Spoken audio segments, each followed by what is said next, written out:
real serious training role with the arrival of elements of the Empire 10 Pilot School, the first Cranfield course commencing in January 45. And from that day to this very day, it's really been a home of excellence and learning in terms of aeronautics.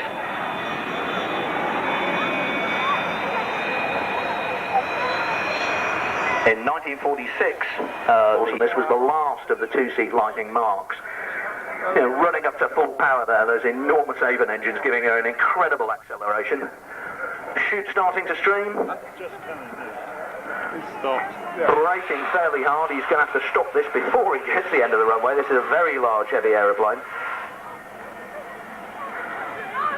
Power plant on the aircraft, a pair of Rolls-Royce Avon turbojets capable of 11,250 pounds of thrust or 14,430 pounds with reheat, which gives you an incredible kick in the backside flying the Lightning. One of the great joys of watching these display when we could still fly attack roll, when it was realised just how much of their weaponry and armament you could carry under those very broad wings. Without doubt, one of the most elegant.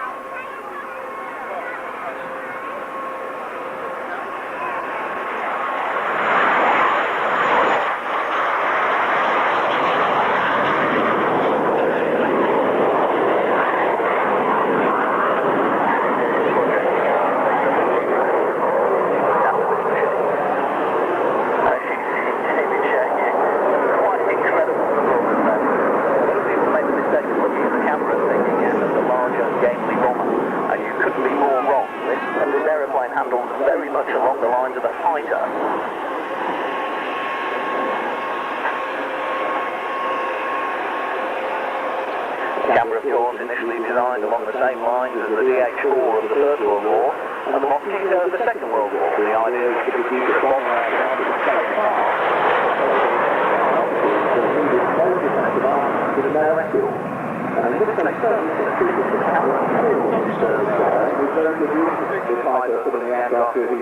Very elegant display.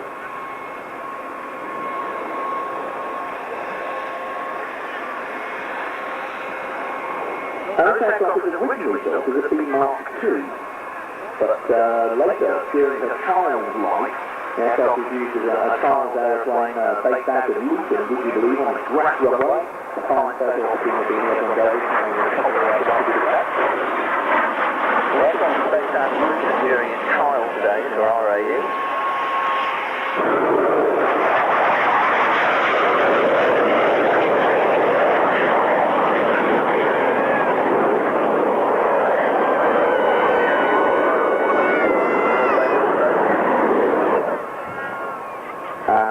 Aviation projects, and I'm very proud to have those companies mentioned in association with this aircraft due to the fact that they gave very freely of their time and expertise in keeping the aircraft flying.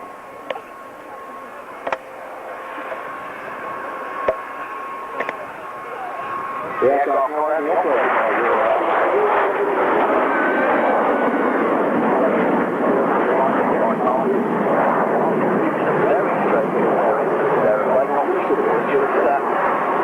extremely long wingspan. They basically extended the outer wing panel. And next year is the 40th anniversary of the first flight of the aircraft. Now, Classic Aviation Project told me in the bar last night, secretly, that they are planning a special celebration using the aircraft next year up at Cranfield.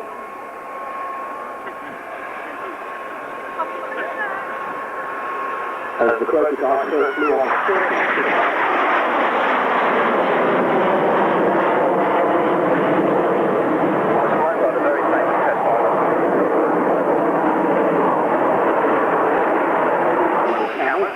best smile, and now running to the left, ladies and gentlemen, is superb, absolutely magnificent sight, 300, nice as it runs.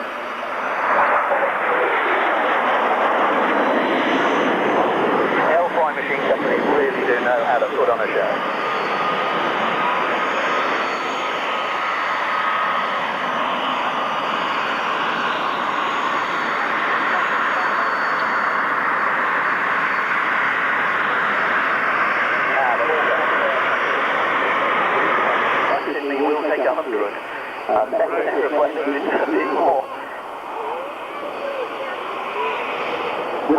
the most elegant of jet fighters, a possibly beautiful jet. You can see it happening for 3 hours. A meteor was in RAF service in 5 variants. From 1955, it also took over from the sailors and venoms of the 2nd Tactical Air Force, and was without doubt the most numerous fighter and ground attack aircraft in Royal Air Force service for many years, almost breaking down its today. I told you about 4.6mm engines and removable passenger fuselage.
The idea of rolling 22 aircraft in that close proximity is utterly terrifying. If you want to be utterly terrified, I can absolutely recommend the video to you, Cranfield of the 1960s, because I was pleased with this film of that very decline.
Very straightforward to fly. and has some beautiful handling characteristics. And one of the offshoots of this super handling was the fact that the Royal Air Force based so many, or rather the flying training schools of the Royal Air Force based so many aerobatic teams on it. One time you had such things.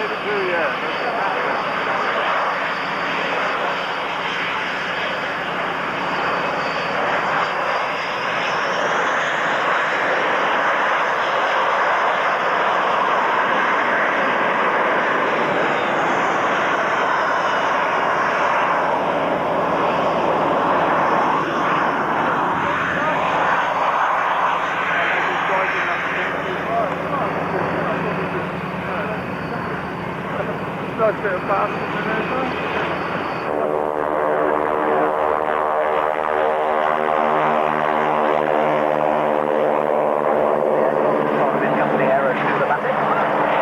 Number 2 aircraft being flown by the ex-movie actor Mike Denton, one of the best-looking pilots on the airshow circuit today, also I've been told by his press agent.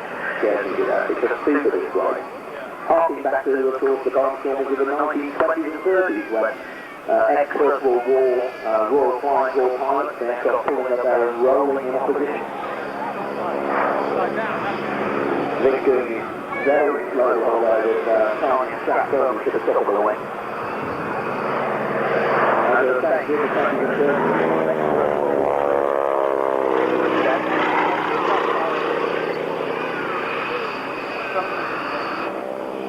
Modern sanity is set in, and a certain sort of safety rules have been added to this routine.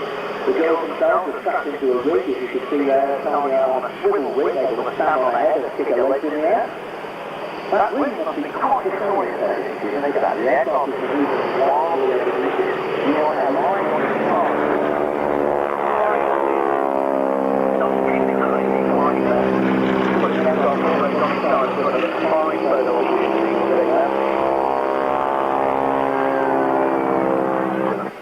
The theatre, of course, developed as part of the United States Air Force trainer program. That and the Boeing KDEC in service alongside each other. Sort of equivalent really to the British average shooter, one of which still flies down the Chitterworth right now. You can see now the aircraft moving into the mirror formation. The team actually held several records, one of which is the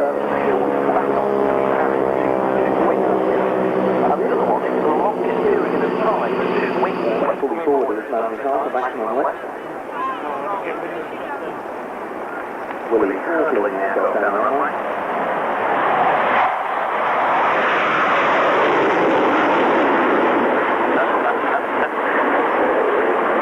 Somebody once described that to me as the sound of freedom. I prefer to think of it as the sensation of freedom, because you don't so much there would be a fighter variant, but of the 3 countries who developed the Tornado program, only Great Britain proceeded with the fighter variant, the Tornado F3. It basically has an extended nose for the big radar, which will bring in the aircraft back.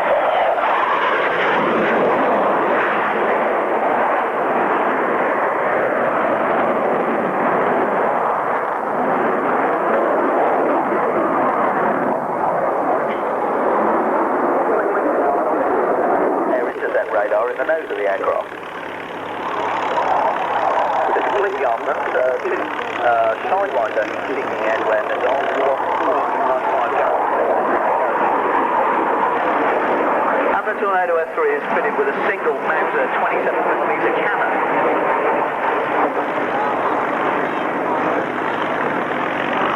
Internally under the nose. The bottom of the radar will find you Mark Cody is the Mark 24 air intercept radar. As I said, so 24 F3 was deployed to Saudi Arabia, and Italy is currently leasing 24 XRS F3s heading the delivery of the Eurofighter now.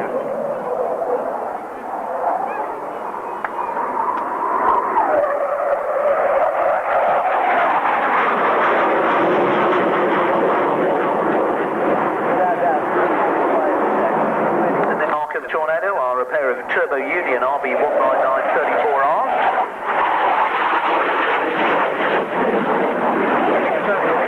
Craft as the United Nations forces. Basically, if you like, the Tornado F3 squadrons form the top cover. Get your fingers in your ears, folks. He's coming back at extremely...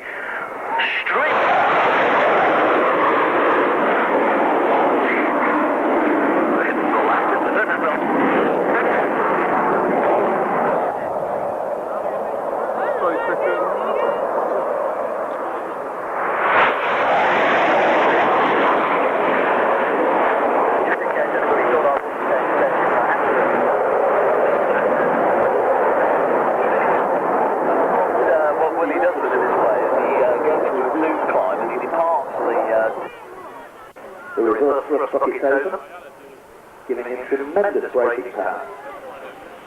That's a long one. That was soon when they go down that monument that they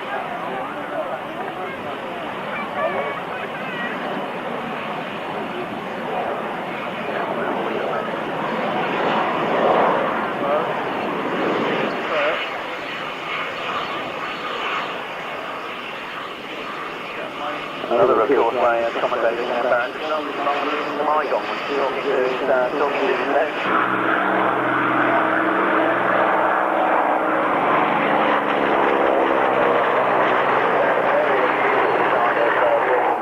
And the MiG-15s, rather unfortunate now.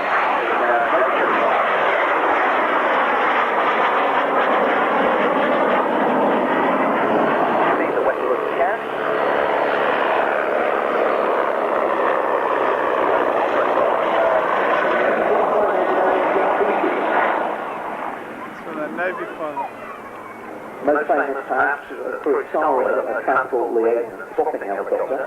The second, the Western Watch, used by the Royal Navy as a shipboard helicopter, particularly aboard Type 21 and Type 42 frigates. Major difference between the two is Western Watch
running up there, he'll be departing Cranfield, he's joined in with us tonight.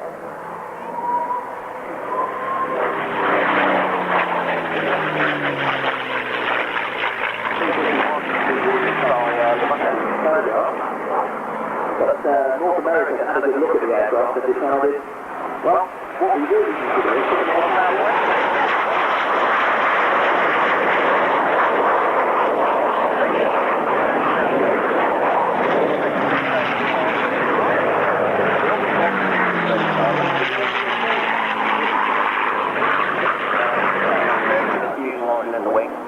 When you added 600 gallon of these we have an aircraft perfectly capable of exporting bombs all the way to the way out back, which is one of the first uses of that aircraft. To understand if nothing else, but the F-82 was in fact two Mustangs joined together.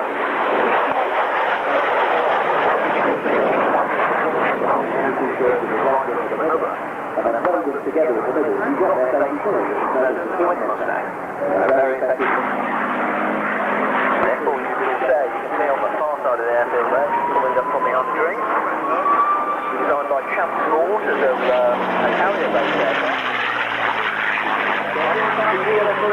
Using them as land-based fighter bombers, perfectly capable of taking bombs, rockets and drop tanks under the wings, as well as the 4 or 6.5-inch machine guns. Centre stage at the moment, 6 50 caliber machine guns, 3 on either side of the nose.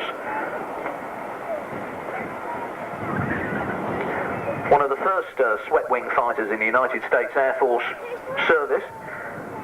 It was something of a quantum leap for US Air Force pilots. There was quite a lot to get used to. There were quite a lot of things you could do with a Sabre that you couldn't do with other aircraft, but vice versa, that you couldn't. Russian Air Force pilots who were flying for the North Koreans had a better, faster, better armed, certainly as manoeuvrable aircraft than the F-86 Sabre, capable of higher maximum service ceiling. What made the difference, what made the Sabre so successful against the MiG-15 was purely a question of pilot quality. There were times when the MiG-15s had the pigs off. The F-86 Sabres would very neatly turn the tables, rather as has happened here, in fact, in front of us. It's good with the sun on. Now, the interesting thing about the engine powering the MiG-15, this, as I said, is the two-seat MiG-15 UTI version, is it's a VK1 turbojet rated around about 5,952 pounds of thrust. Now, why I say this is particularly interesting is because if you look at that engine closely, you'll find it looks extremely like a de Havilland, rather better than the Klimov engines they were using in their jet fighters up to that date. And that turned the MiG-15 into the MiG-15 bis and turned it from being a fairly mediocre performer into an extremely good jet fighter. MiG-15, of course, sold widely around the world. Total production of MiG-15s of all variants amounted to some 12,000 aircraft, largely built under license in Czechoslovakia and Poland. The MiG-15 used by some 40... Come in like that.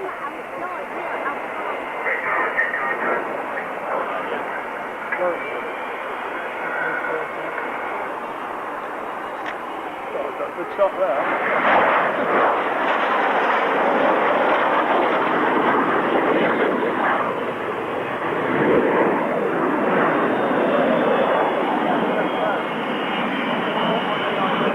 Being fully equipped with the Air Force service in the 700-mile-an-hour class at a period in European history when East-West relations were extremely tense. We did need this forces in Europe. And one of the Shackletons was detailed to lead the formation in, basically act as a navigation marker and navigation checker. And as these Sabres, the lead ship of the Sabres, came alongside the Shackleton, he took a very good close look at the Shackleton, rolled inverted, very lean, aggressive, swept-looking shape you see here, was rather marked at the time. Comes that Nick, look, and Sabre, they're both coming in, one on the low left, and the rest of the F-86 Sabre, actually, as he's coming in on the tail of the MiG-15. I've done a good shot. Beautifully judged pursuit there. My God, he laid that off beautifully. But the F-86 Sabre and the MiG-15 are at the control tower at 3 o'clock. That's Ben Martin at the control tower at 3 o'clock. Thank you very much.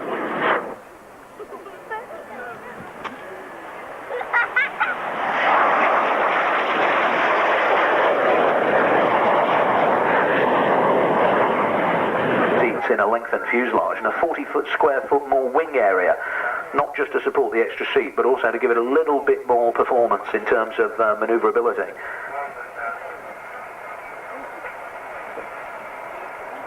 The first NAT trainer, XM691, Central Flying School role from the flying training role, chosen of course for the to equip the Royal Air Force, initially the aerobatic team, the Yellow Jacks, led by one Lee Jones, being the Daffodil Patrol, which you can imagine what Bird Wilson thought of that.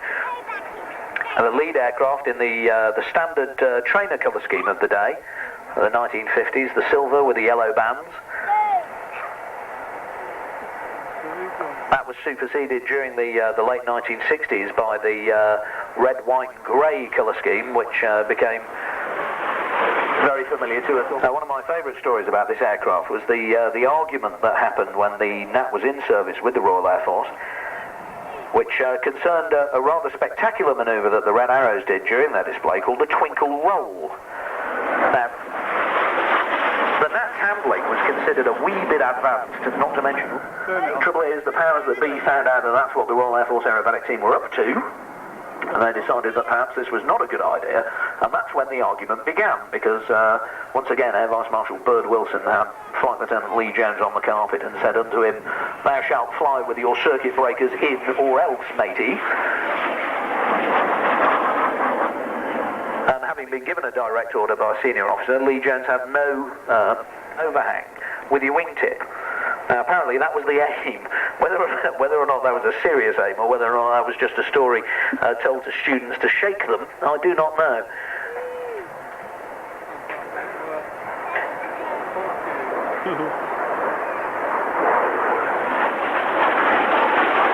Take him, he's nice and yellow, he'll shine up quite.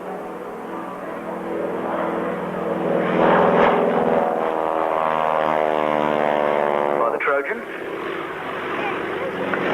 Very popular aeroplane, that. A lot of them flying in the United States as private aircraft. Another.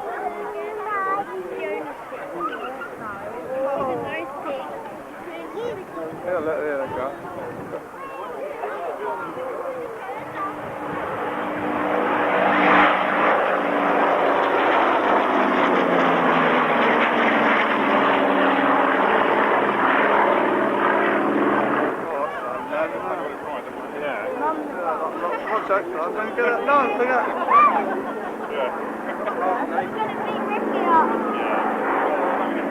And running in there from the right.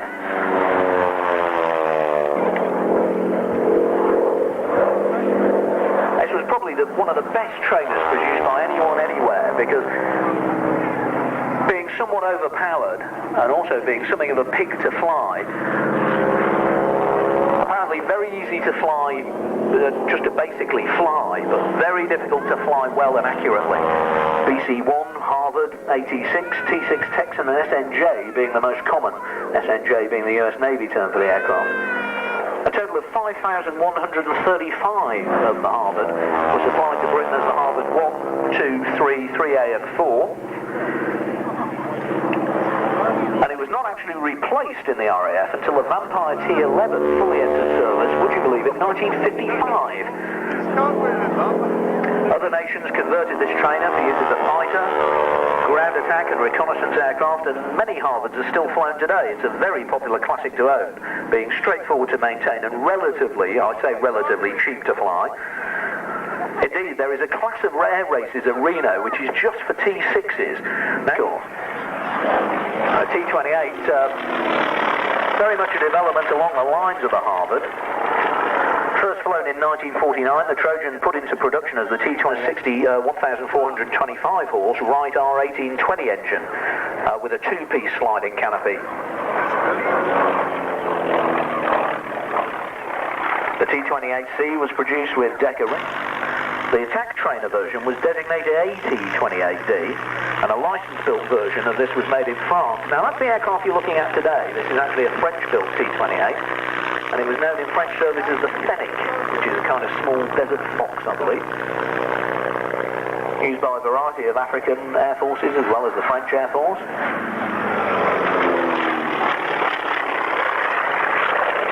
In French Air Force.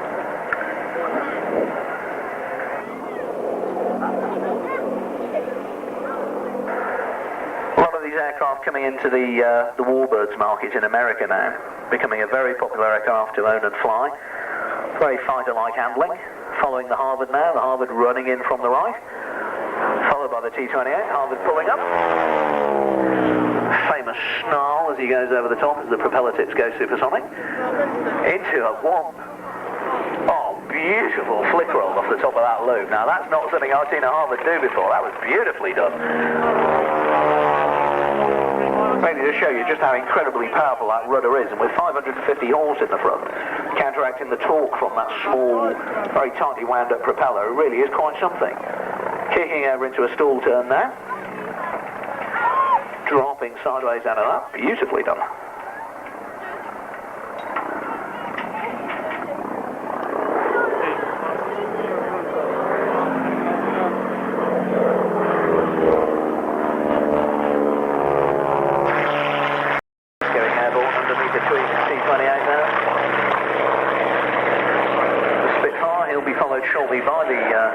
ME-109. This is actually a Spanish-built version of the ME-109 with a Merlin engine in the front. Harvard pulling up. Hesitation aileron roll. 1, 2, 3, 4 points. Beautifully done this. Rob Davis flying the Harvard. John Lamont flying the 628 for us. 109 just getting airborne. Very characteristic snarl of the Merlin. Bright yellow colour scheme used by a great many air forces as a standard trim.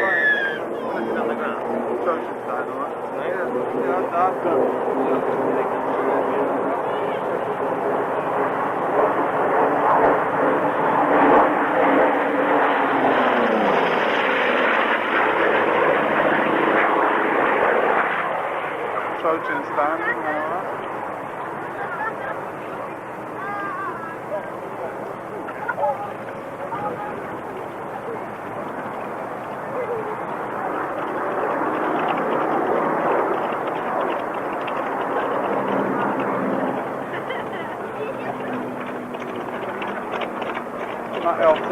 I just wanted you to hear that and adulterated by my tones as the Bearcat and the Fury come screaming past, pulled up over the top there.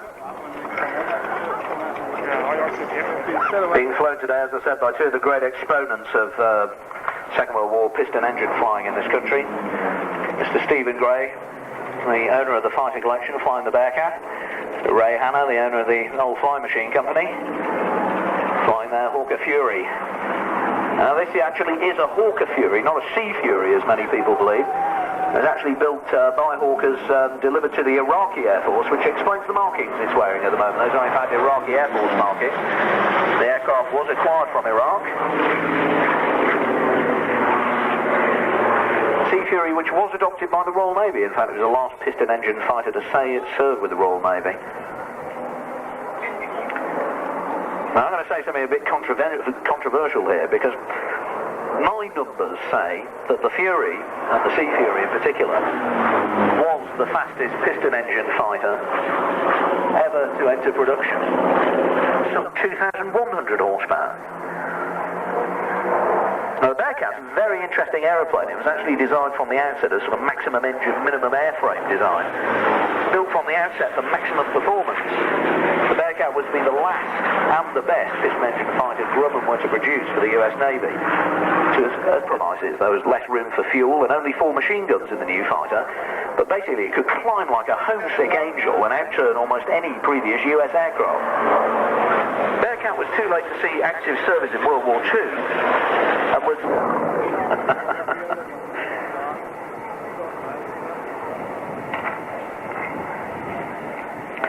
Talking about the Sea Fury, the naval-based version is for Firefly strike aircraft.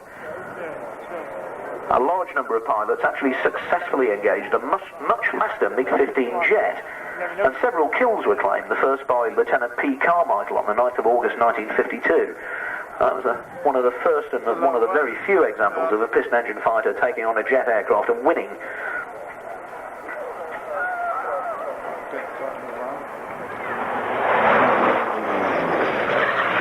Low and extremely fast. Running in from the right, you can hear somebody sneaking up on us, pair of piston engine fighters. First of all, the Spanish-built 109, the Buchon, by the Merlin engine, soon to be joined, I believe, by the Spitfire for a spink, and the 109 being flown by Brian Smith here today.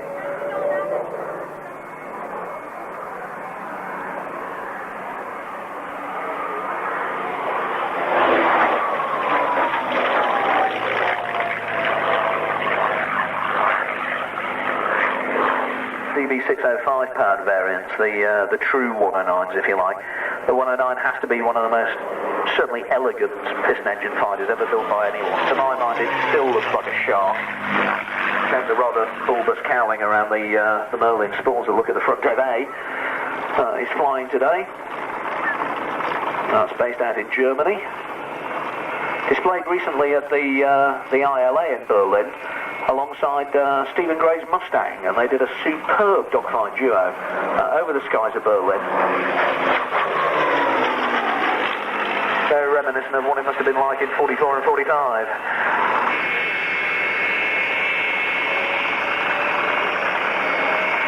The 109 is one of those World War II types that...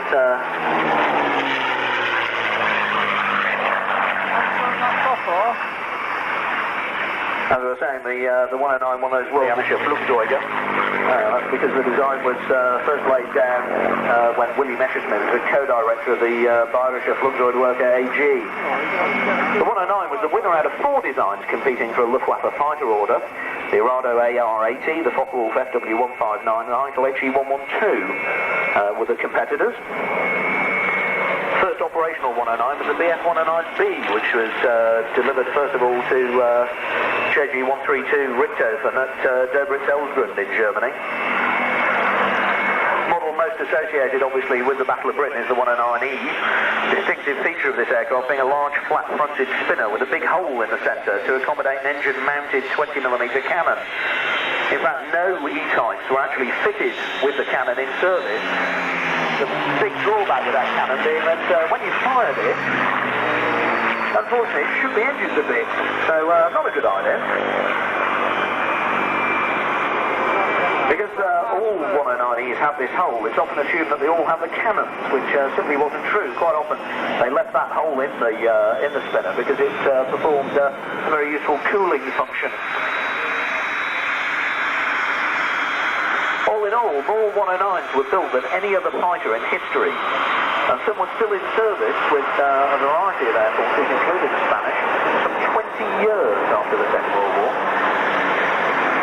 Spitfire, of course, and Mark 9 being flown here needs absolutely no introduction.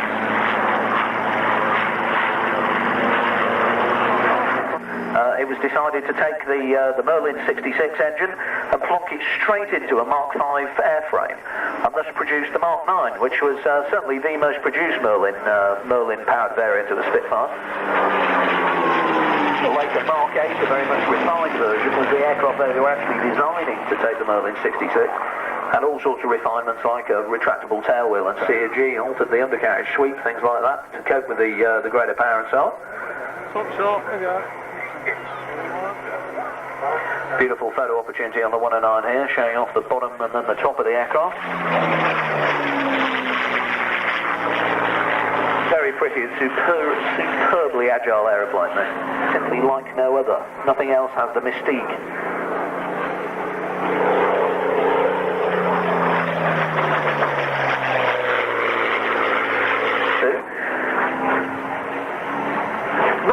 Of the Battle of Britain, as is widely beheld, as is widely believed, the true star of the Battle of Britain being the Hurricane, but the Hurricane didn't have the development potential built into it that the Spitfire did. The Hurricane was rapidly phased at 500 horsepower Griffins sitting in the front.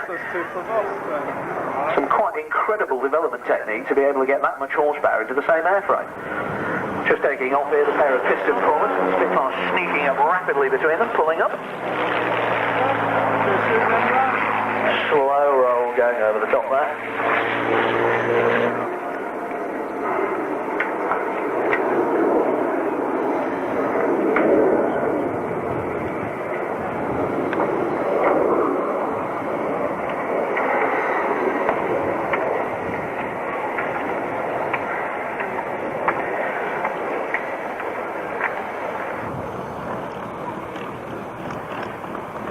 Got those band planes on the back now, that load of food, didn't have that for last year.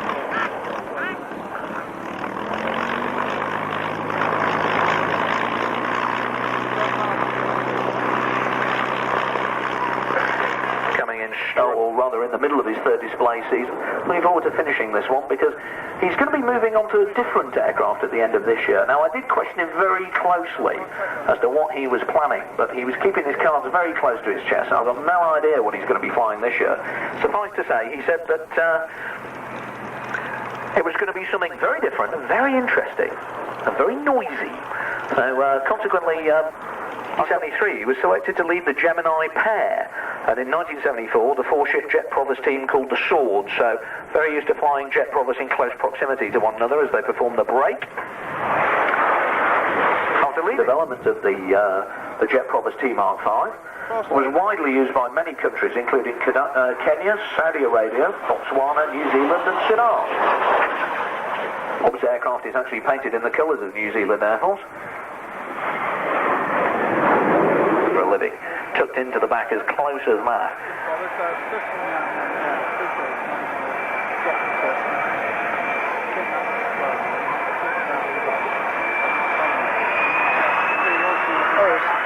Pulling up in the centre here.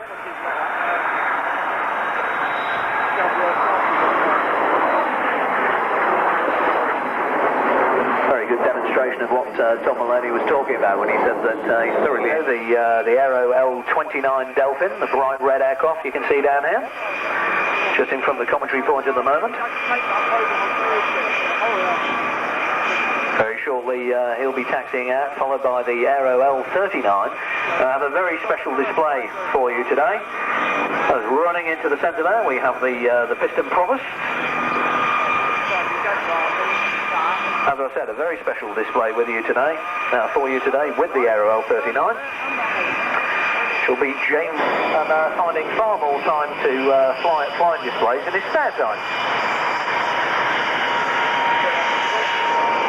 The Hunting Percival Provost, to give it its proper title, or the Piston Provost C1, adopted as the standard basic trainer of the Royal Air Force in 1953, and superseded the earlier Percival Prentice in Royal Air Force service.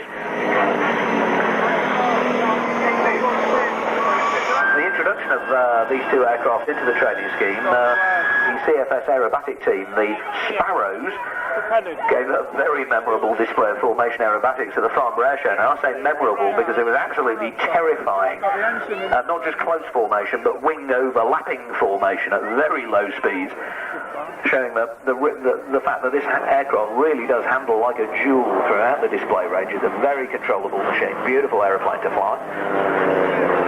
Rob Dean just pulling up there, and rolling.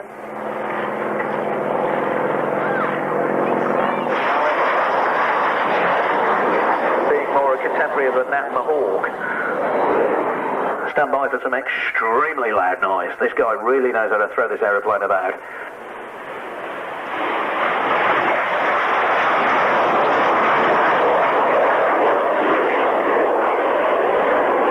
Jet noise, the sound of freedom. Number 54 Fighter Squadron, a Royal Air Force Coulter in the aircraft, with the aircraft in its attack role. The aircraft used by the Royal Air Force in two main roles, attack and reconnaissance. Following his first tour, Cuddy was completed a qualified weapons instructor course and was the Meteor gets airborne in front of us. Followed extremely rapidly. By the Jaguar, 4.1 miles off mark there. But as I said, his next posting towards the end of this year will be to the Royal Air Force aerobatic team, the Red Arrow.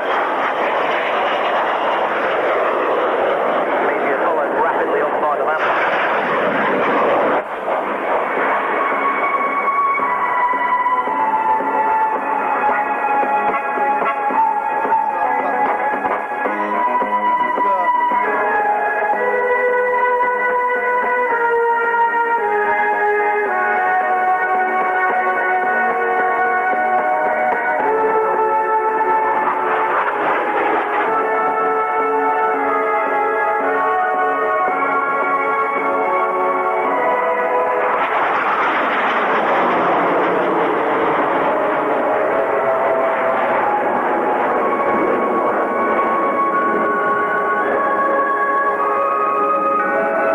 That he didn't use up today, so he has to get rid of that before he goes home. Keeping the nose up beautifully. Showing you just how well you can aerodynamically brake the Jaguar if you really know what you're doing. Mark Jeffries zooms overhead in the L29 to start his part of the display.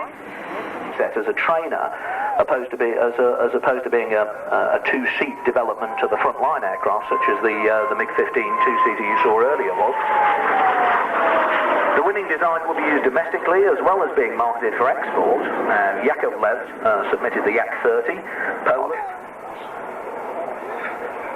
Approximately Approximately 3,000 of those were delivered to the Soviet Union, but other customers included the Czech Air Force themselves, Bulgaria, Hungary, German Democratic Republic, Syria, Egypt remained extremely powerful, extremely talky, and actually picked to fly. Getting off that, surviving the Yak-18, and getting onto the L-29 must have been something of a relief. It needed enough performance to prepare the pilot to follow on to fighters, but not so much that the student couldn't master the aircraft. In very similar systems and cockpit layouts, pilot transitioning into the L-29 from the Yak was immediately at home in the Delphin. He found it very easy to cope with the controls.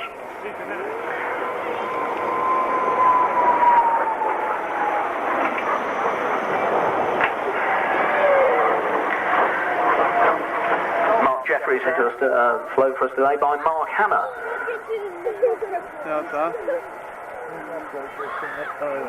Mark, one of the leading pilots of the old flying machine company.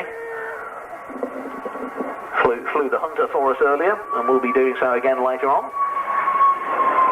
Also developing a career in television presentation of various air display programs, including the Farnborough coverage on the BBC. Where's the car then?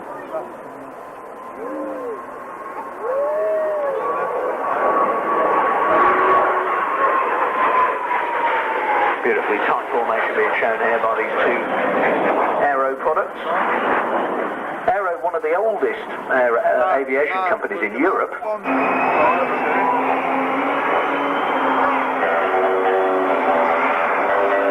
going to be leaving this part of the display very much the Monty Norman thing. Thank you, Trevor. As the L-39 attempts to...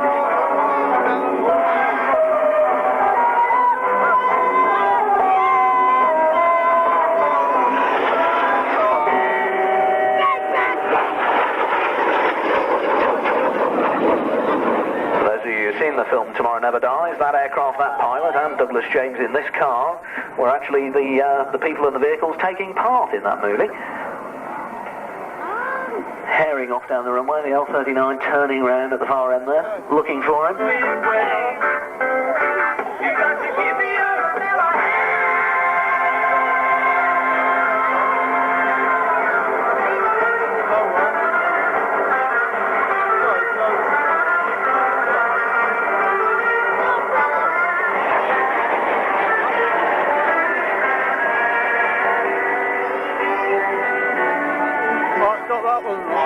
You'll be getting a bit of a... No, bam, bam! I want to get these two together. So Dan trying Gloucester Meteor, of course, holds a very special place in aviation history. It was the first jet aircraft to enter RAF service, and May 1993 saw the 50th anniversary of its first flight. Gulf Whitworth again in 1961 for modification to TT-20 specification for flight trials and target towing at the aeroplane to her Night Fighter NF-11 configuration that you see displayed here today. Very much longer nose, allocated the British Civil Registration Golf Lima Oscar Sierra Mike, and in 1984, and it's flown today in the authentic camouflage unit markings of number 141 Squadron, RAF Coltishall. Aircraft actually serving with that unit at that station between 1958 by the Swiss government aircraft factory at Emmen, and is powered by a Rolls-Royce Goblin Mark 35 engine. The engine actually was also built under licence by Sulzer Brothers at Winterthur. It entered service with the Swiss Air Force in December 50 impact flight. The aircraft was accepted into the collection with a total, would you believe, of only 1,957 hours flown.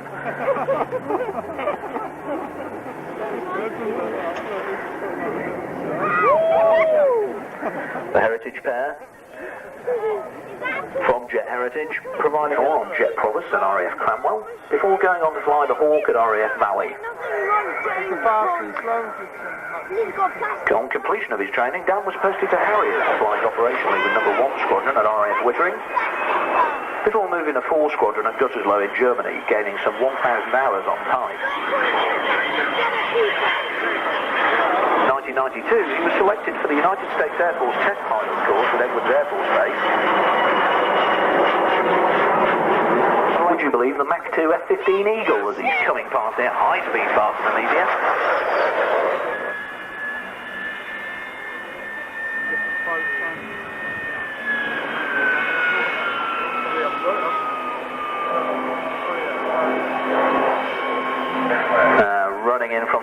side, big beautiful doll.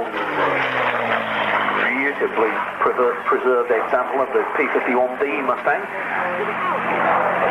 B model being one of the most produced vehicles. One of the most needed things in a fighter aeroplane is good visibility. If you can see him before he sees you, then hopefully you can shoot him before he sees you as well.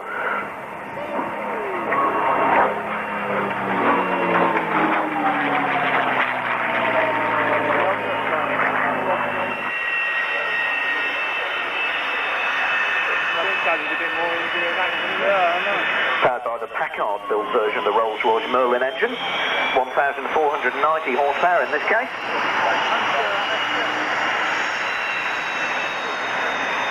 Just as the brand new Hunter F6, I say brand new, this will be something in order of the campaign over Germany and Europe. The main drawback with sending the B-17 and the B-24 formations to long-distance targets were deep inside Germany.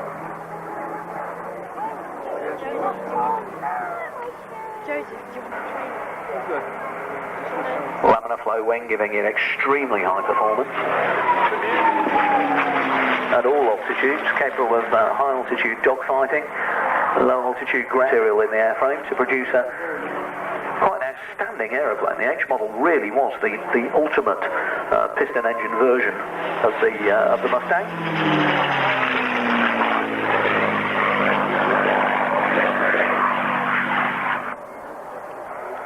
Look down to the left-hand end of the runway, you'll see the Hunter F6. As I said, this only its fifth flight, I believe, and the first time this aircraft's been displayed in public. A beautiful restoration built by Canada Aviation.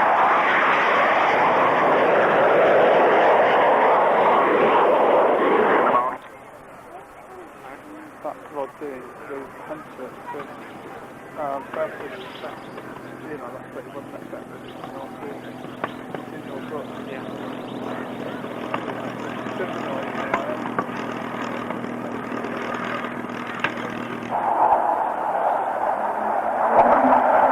And Rod Dean very low, very fast on the right. Just starting that famous Hunter blue note, whistling noise from the intakes rather than from the exhaust. Pulling up, beautiful roll. In March of 1958, the first F-6s joined the Middle East Air Force when number 208 Squadron was posted to Cyprus. And the improved flying controls and the more powerful Avon engine made the Hunter F-6 ideal for aerobatics. Again, its performances with number 1 Squadron, the Black Arrows, and 92 Squadron, the Blue Diamonds in this role, have made RAF history. Number 43 Squadron. If you look very closely on the aircraft when he taxis back in, you'll see there's a rather pugnacious cockerel on the nose wearing boxing gloves. Very much the squadron motto.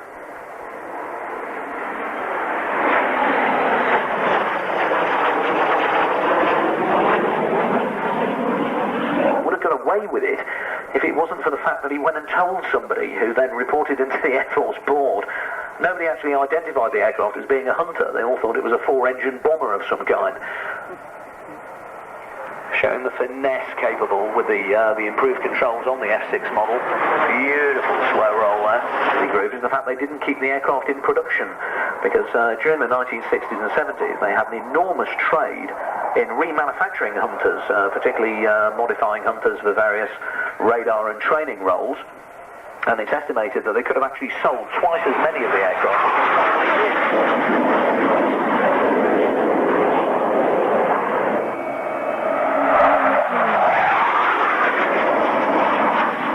Oh, absolutely beautiful, hitting that blue note there on the Hunter. Unmistakable, but at the same time quite a spine-tingling sound, that. You take those photos, Tom? Yeah.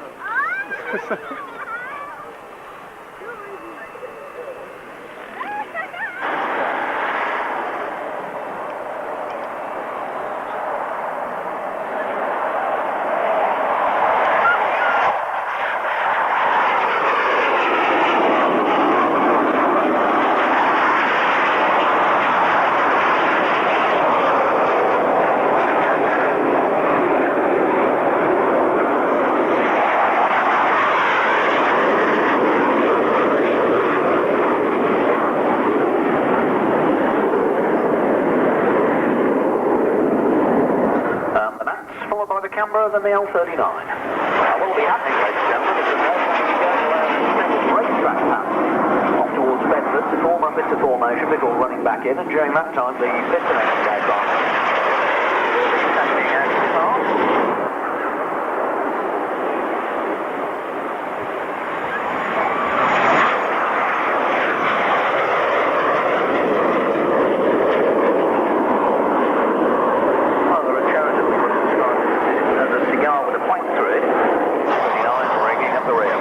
Absolutely beautiful formation. Now, where, ladies and gentlemen, could you see something like that other than the classic jet and fighter display? Absolutely superb. They're really close.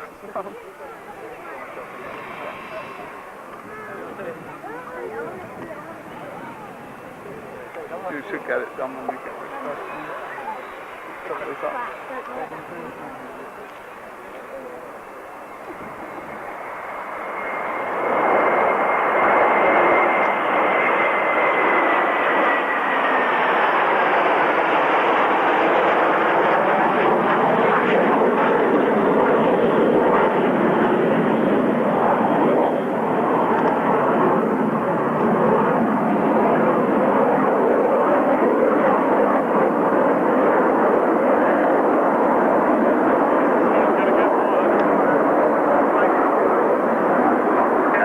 Break off there, the four lead ships, the four hunters. The aircraft will individually be running past us for some high-speed runs now.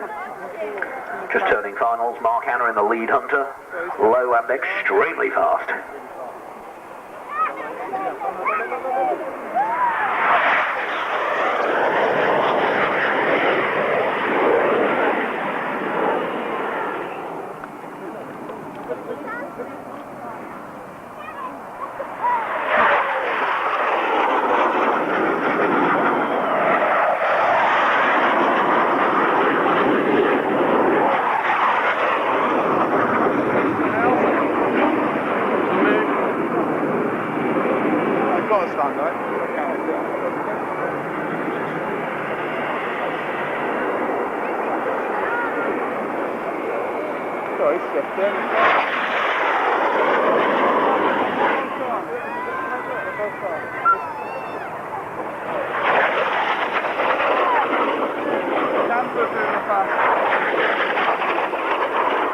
Bolton Keith following in the pair of nats with smoke on there.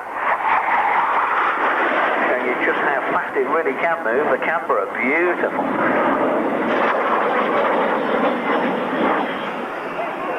So it's going to be lower still. Yeah, faster. Just a JP's now, they're lots of training a lot. Right. Hunters running in now, they'll be braking right to land. All the other aircraft braking left.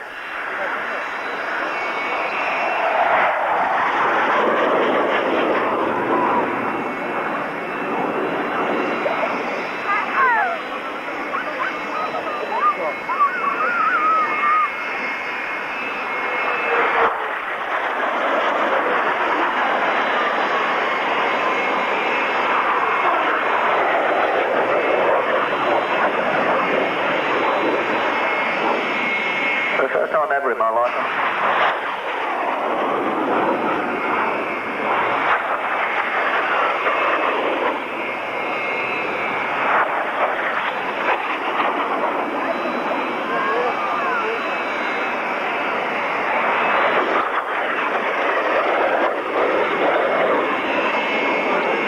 Another flight off. Canberra having departed off, he'll be going home to Bruntingthorpe. Many thanks to Classic Aviation Projects Limited for bringing that beautiful machine here with them. First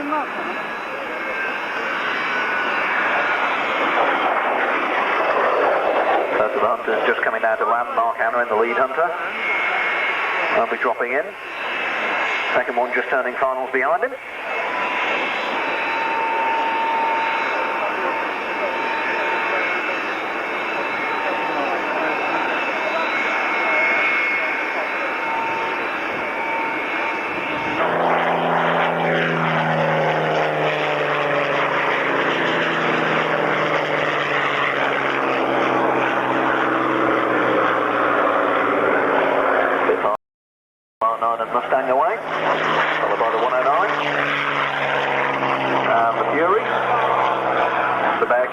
Corsair.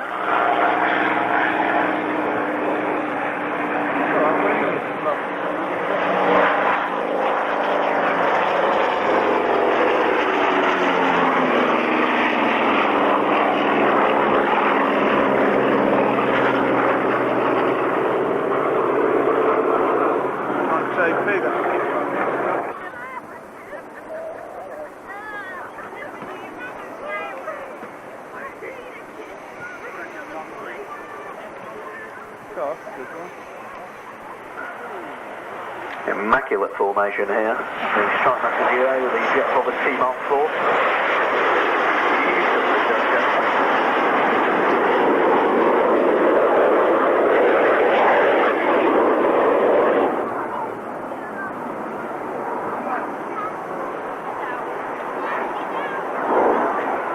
Meteor F11 just appearing over the bump in the runway.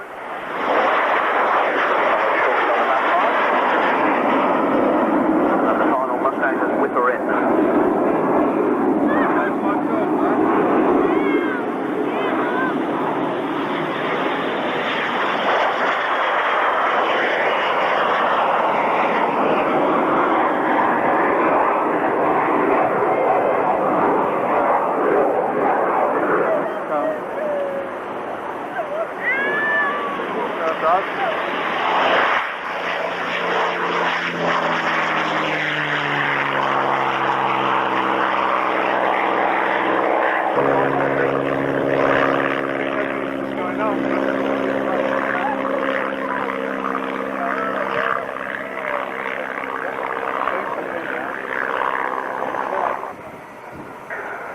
If you care to look to the left-hand end of the runway, ladies and gentlemen, you will see an incredibly stirring sight.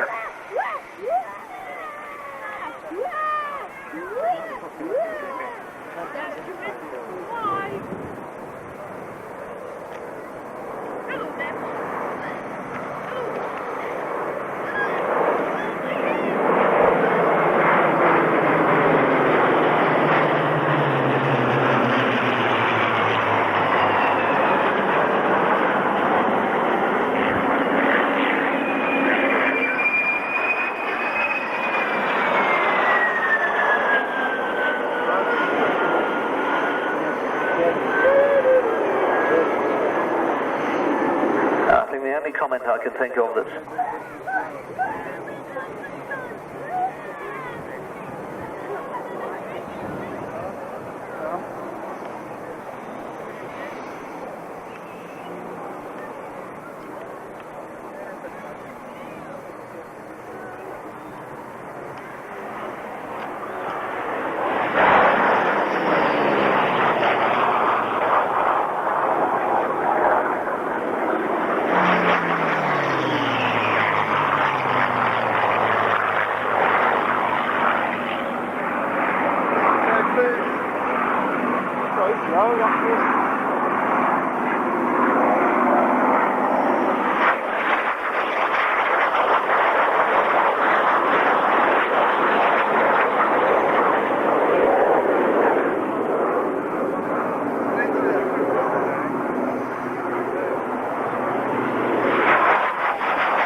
the two Strike Masters and Jet Provost.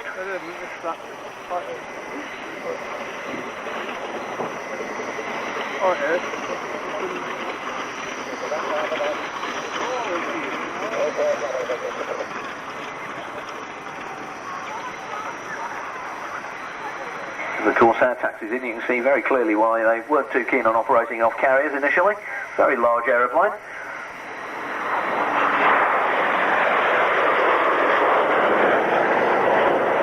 Jet Provost and Strike Masters on the brake. They'll be coming back into land.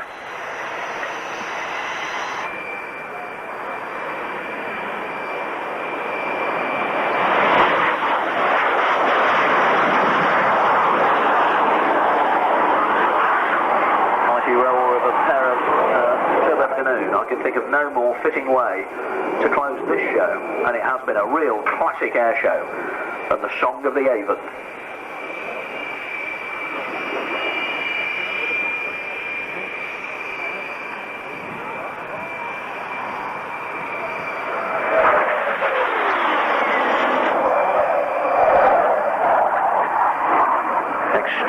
beauty in the ex-Patouille Swiss markings against this beautiful blue sky. We really have been very lucky with the weather here today. Beautiful aeroplane.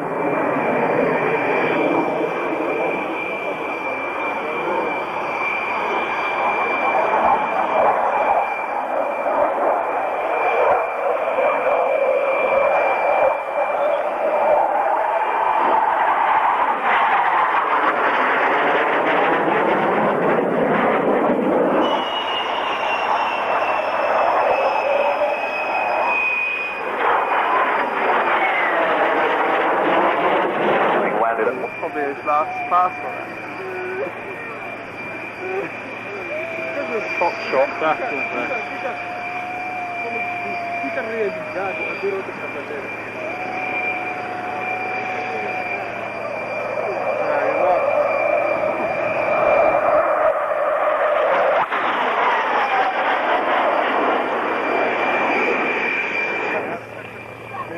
Some of the best, don't they? The hunters. You like the hunters?